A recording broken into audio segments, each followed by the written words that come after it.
Modda Müzik'ten herkese merhaba, ben Barış Akpolat. Bugün benim için heyecanlı bir gün çünkü yıllardır hayranı olduğum, progresif rock dehası diyebildiğim ve bütün dünyanın çok rahatlıkla dediği Steven Wilson'la bir röportaj yapacağım. Çok uzun yıllardır Porcupine Tree adlı müthiş progresif rock grubunun hayranıyım. Onun dışında Blackfield, No Man, Storm Corrosion, bir sürü grubun kurucusu, beyni, yaratıcısı, bestecisi, söz yazarı, vokalisti, gitaristi, basçısı, keyboardçusu, bilgisayar uzmanı, her şeyi. İnanılmaz bir adam.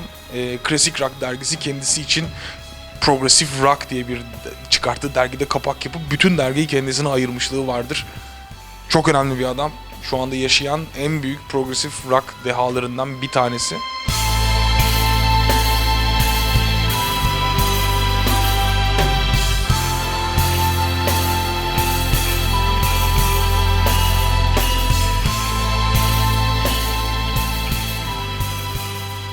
It was always in my mind when I first listened to Fear of a Blank Planet. Your ideas of your visions on social media, those gaming consoles and the TVs that surrounds our lives and daily lives, and then your latest album, Joyce Carol Vincent, her tragic death, and now they are completed and connected in my mind. And what's your perspective of our daily lives and social media's factors on that? I'm old enough to remember growing up in a much more kind of innocent world, you know, and it's not so long ago, but to remember having grown up in a world where there was no internet, there were no cell phones, the idea as a young kid, you know, that I would even have my own television set was absurd, you know. You had one TV in the house, that was it. You know, I'm only talking about the 70s and the 80s, you know, that's when I grew up. And it's incredible now how, and you mentioned Fear of a Blank Planet, which is an album obviously I wrote 10 years ago now, but it's amazing how quickly everything changed. And I was seeing, as someone at the time in my 30s, I was seeing a world where young kids were now given access to things that were inconceivable only 10 or 20 years earlier when I was a kid. And what I saw was that it was not having a good effect, it was having a bad effect. It seemed to me like that the human race was, for the first time in its history, in a state of devolution. Going backwards, intellectually going backwards. Idiocracy. Very much so. You know, Beavis and Butthead makes me laugh a lot, but there's something about Beavis and Butthead that is so funny because it's so true. And I think, unfortunately, there's something inherent in the human race. If you make things too easy for human beings, it doesn't work. It's almost like we need challenge. We need to be able to encourage our own sense of curiosity about the world. And the problem with the internet and the problem with cell phones and computer games is that it makes it incredibly easy to be passive and lazy about the way that you engage with the gift of life. Now, I'm not religious. I don't believe in any of that fairy tale stuff. So I believe this is it. This is our chance. If you're lucky, you've got 75, 80 years maybe to make sense, to make the best of your life. And the problem with all this technology is it makes it very easy to just let the days turn into weeks, turn into months, playing computer games, social network all day, watching TV, on the internet, downloading porn, downloading movies, downloading music, never really engendering that sense of curiosity about the world, you know. Go out and meet your friends, have conversations, travel, you know, go to other countries, all that stuff. And I was beginning to see that it seemed to me that the technology was making it too easy for kids to never even develop the art of conversation, face-to-face conversation. You know, meeting people, engaging with people, whether it's, you know, making music together or just talking together. That was the beginning for me. Now that's 10 years ago. It's amazing to me now to think Fear of Blank Planet was written 10 years ago. Hand Cannot Erase is very much connected to that album, as I think you've picked up on. because it's another story about the modern world. It's a story about a young woman that comes to live in the heart of a massive city and gradually begins this process of erasing herself, of disappearing from view from other people. So whilst living in the heart of a city surrounded by hundreds of thousands of other people, she becomes invisible. And so that story, of course, taps into many things, not only the internet, but also the fears that we have living in the modern world that make us terrified to step outside our front door. And you get to the point where you think it's not only a problem that affects kids now, it's a problem that affects everyone. Why would I want to step outside my house when there's all this terrifying... You know, yesterday I did go into Istanbul. We had a day off here. I went into Istanbul and I looked around. But a lot of the other guys in my band chose not to. They said, okay, it's too scary. I'm just going to stay in my hotel room. Which is understandable, you know. They're seeing this stuff on the news, you know. But unfortunately, that's just symptomatic for me of the whole problem of living in the 21st century.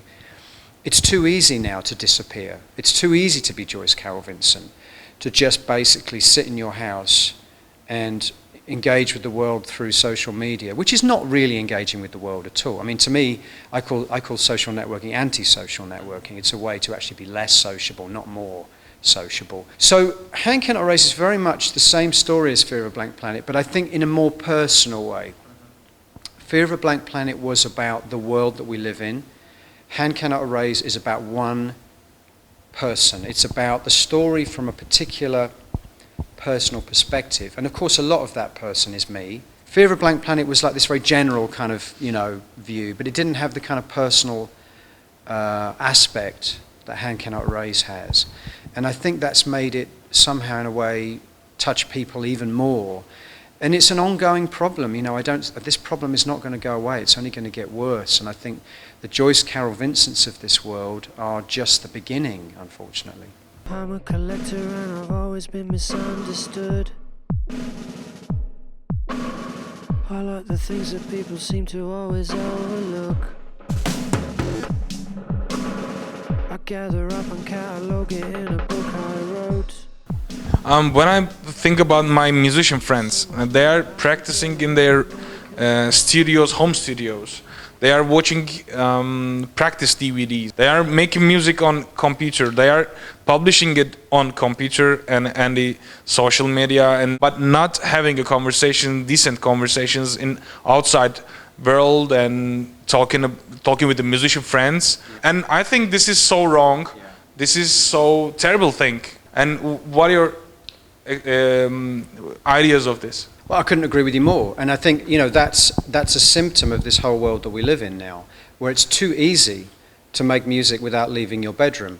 And unfortunately, that's not what music is about. For me, the best pop music and rock music is made when musicians are in a room creating together. There is a dialogue going on. There is an energy. There's a chemistry that you cannot get from file sharing. Now, it's interesting what you say. I mean, I would go even further and to say that one of the problems with modern music is the kind of YouTube mentality, and that is that a lot of amazingly talented players are applying themselves to only technique. And you can go on YouTube and you can see, I can go on YouTube now and I can probably find some 10-year-old kid who can play guitar better than Steve Vai. But the problem is, he's not making music. It's sport, it's not music. If you start reducing music to the level of how many notes can I play, how perfectly can I play them, and how fast can I play them, that's not music, that's sport. That's music as an Olympic event. And it's not music. Great music has got a lot of imperfections, it's got a lot of quirkiness, it's got a lot of soul. It's not about technique, it's not about speed, it's not about precision. In fact, in some cases, it's the opposite. Some of the worst music I've heard over the last 10 years has been the most technically brilliant.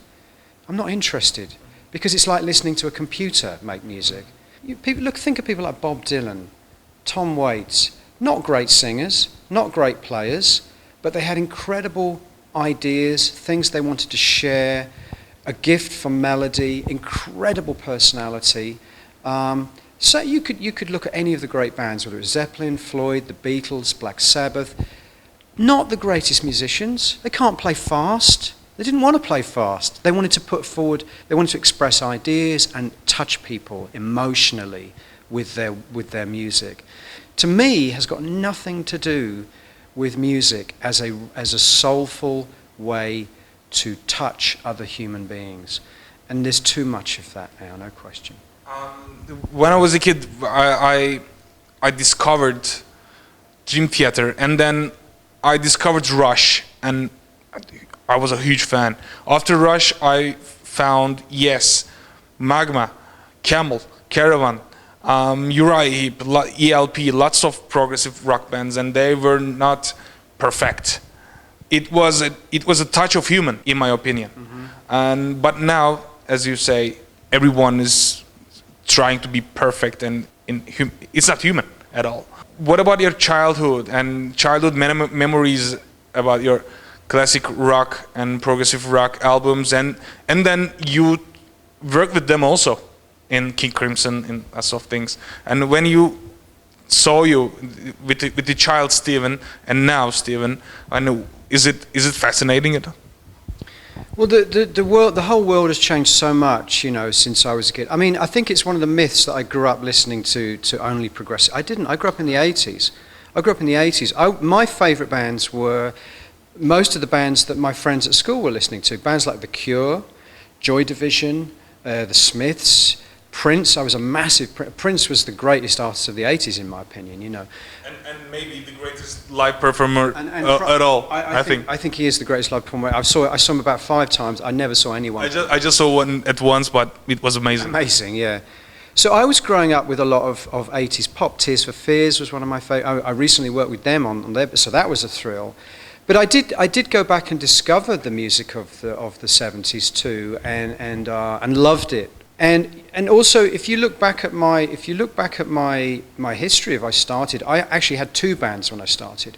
Porcupine Tree was like a solo project I started, which was going to explore my love of psychedelic and progressive music. But the other project I had, No Man, which I actually thought was going to be the more successful, the successful one, was actually much more about DJ culture, dance music, trip hop beats, experimental rhythms, and it was going to be more of a pure electronic pop based project. And it was Porcupine Tree that really took off for me and has kind of set me on this path that I've been on ever since, where apparently I'm a progressive rock musician. I don't call myself progressive rock musician. I still to this day love electronic music and jazz music as much as I love classic rock music. Last year I fell in love with, you know, Daft Punk's Get Lucky, and for me that's the greatest pop single of the last 5 years. I listened to that song about 100 times in about a week. You know, I totally love that song, love Daft Punk. But at the same time, of course, when I'm in my day job, I'm apparently a progressive rock musician. Listen, I love progressive rock. Honestly, I haven't really listened to it much since I was a kid.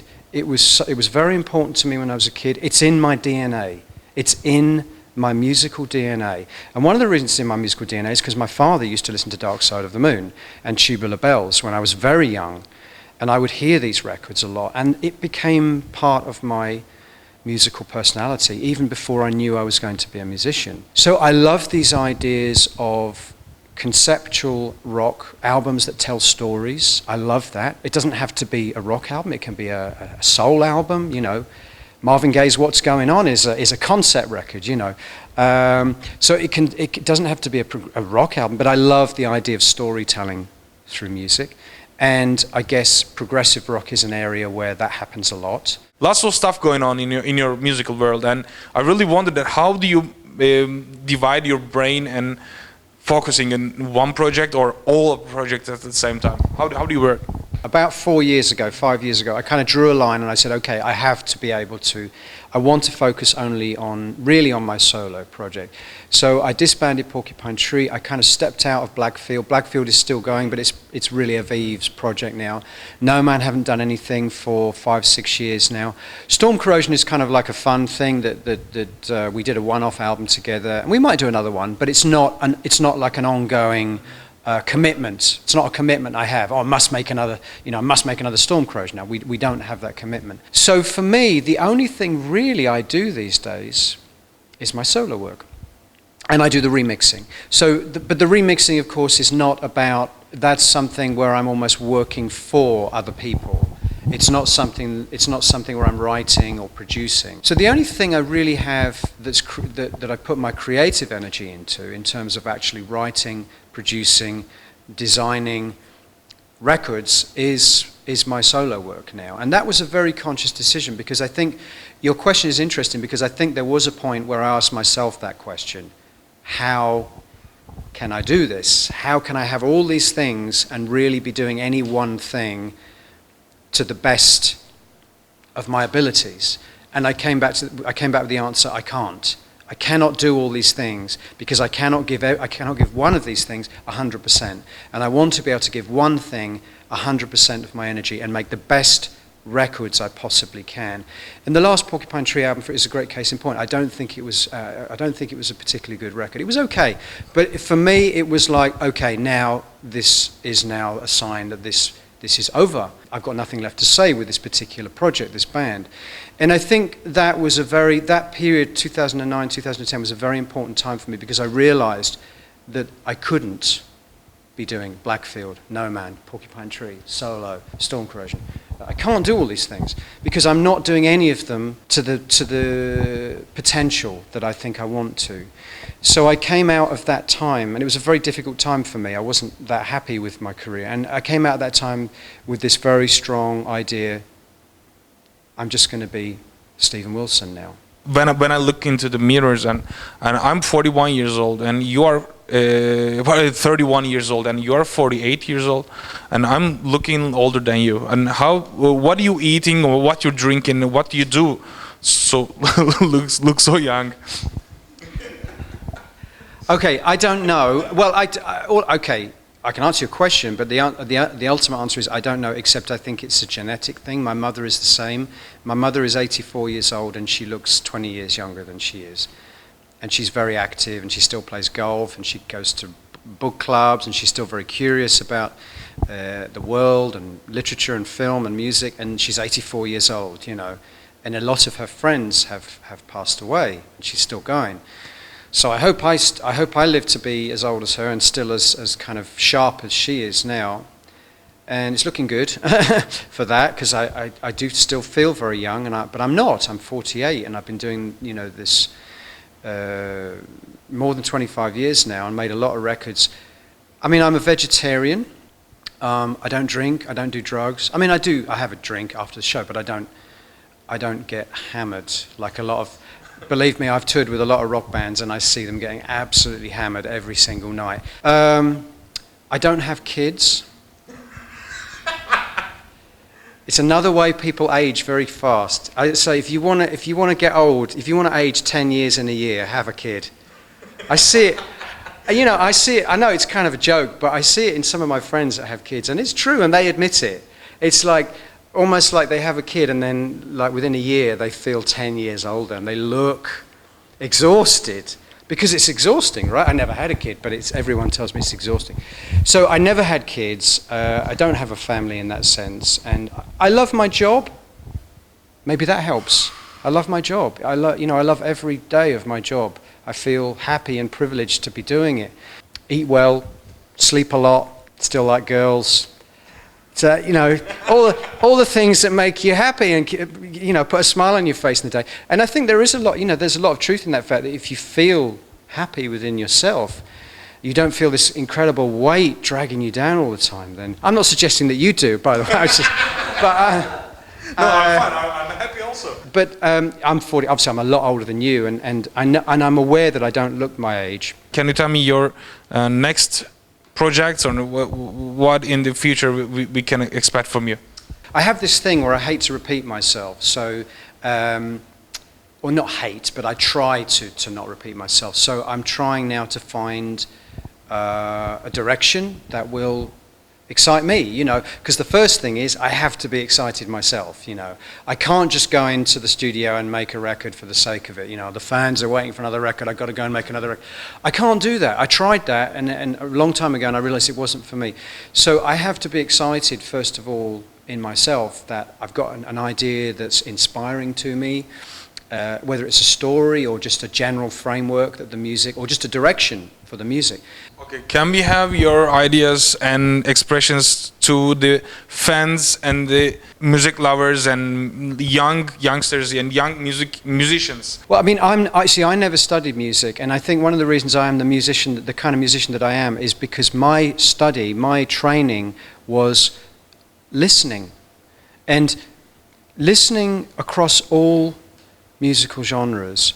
And I think, you know, again, one of the reasons I make the kind of music I make is because I'm not interested in being a generic artist. I don't want to be just a progressive rock artist, or just a pop or a metal artist. And I was never interested in being technical. I don't think being technical is what music is about. I don't understand bands like Dream Theater. I mean, I admire them, and actually a couple of them I've become good friends, you know. Jordan is a very good friend of mine, but I don't really understand that as music. He knows that, by the way, so because we had this conversation before. That music for me is ultimately about simplicity of feeling, simplicity of thought, simplicity of execution.